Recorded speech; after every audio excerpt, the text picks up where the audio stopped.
Hello everyone, this is Just a Dad. Today I'm going to show you why your frother on your Keurig K-Cafe may not be working right away. So have you ever pressed your Latte button or your Cappuccino button and your frother doesn't start right away? See how I've pressed the button and it should be going? Well, what I've noticed is when you first turn your machine on in the morning, do you hear that sound? It's heating up the water inside a tank. So I think when that heater is going, there's too much current going to it that it can't do the frother at the same time. So once it gets that water up to temperature, which in the morning could take a while, or after you brew a big coffee, then the frother starts. So the water is... So notice how when that stopped heating that water, the frother started up, even though it was a delayed action. So when you first turn this on in the morning, it takes a while to heat up that water.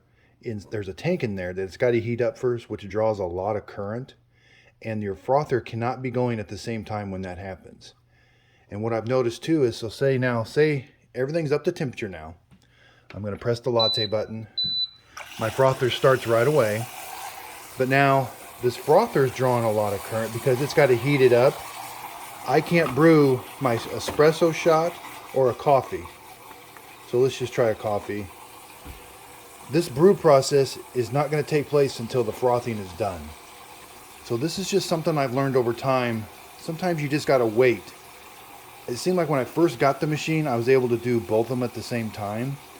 But as the machine has aged, now it's either or.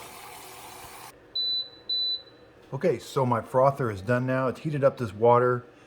Now my brewing should take place.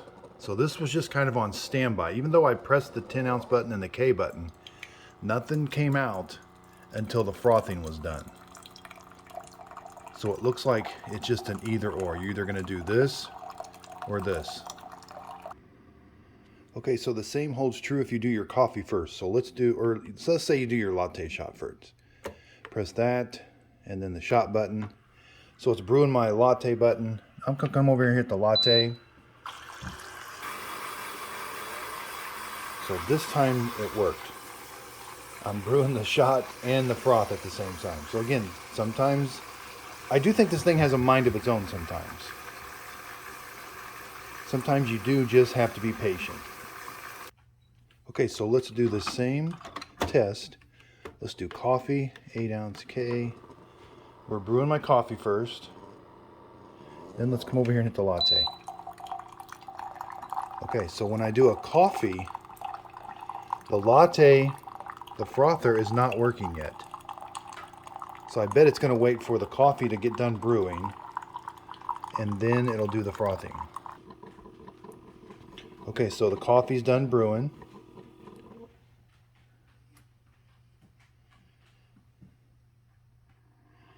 But now that water tank's heating up.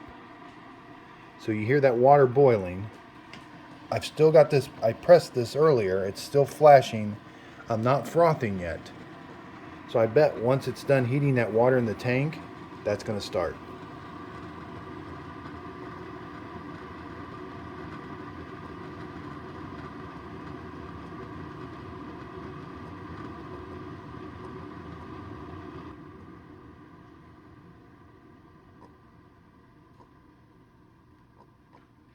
Okay, so the water's done heating.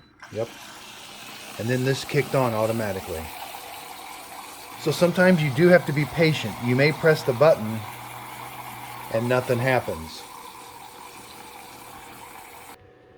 So again, you may press the button and nothing happens because if you're doing a coffee, or if the tank inside here is heating up with water, the frother's not going to work. I'll bet there's some circuitry built in. There's just too much current draw on one side or the other. And especially when this frother's going, it's got to heat this and turn that. So there's a lot of current going, and then you can't do a coffee. So there are some other things I've noticed with this frother that I'm going to go over. So when we lift it up, sometimes milk can get down here. Make sure this little micro switch is nice and free and clear. You should be able to press that micro switch.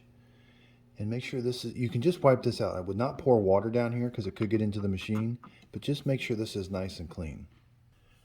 So there's another thing I've noticed with that little spinning wheel. So when you first put it in, it's hugging the bottom of the bowl, but watch as I put it in. It should float up. Did you see it move up? So as you may not be able to see it. So as I put this in, there's a kind of a strong magnet that's pulling the cup down. And what that does is that lifts that spinning thing up.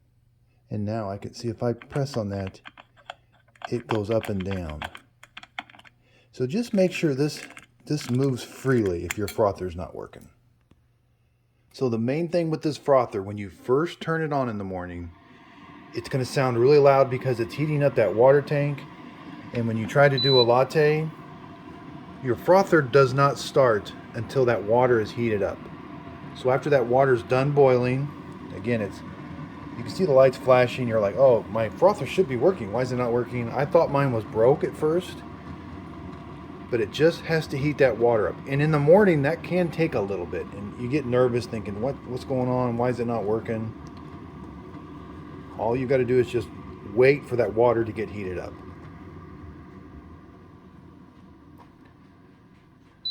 And there we go. Now, if that's not the case with yours, you definitely could have a bad Keurig machine. I would contact Keurig. I've heard good results when people call them. I've heard people getting new Keurig machines and that, so definitely give them a reach out. But it may just be as simple as waiting for that water to heat up inside that tank is why your frother's not working. I hope this video helps. Leave your comments down below if anybody else has got different kinds of problems with this machine. This is a really popular machine, and we just want to help people. Thanks everybody for watching, and if you could, please like and subscribe.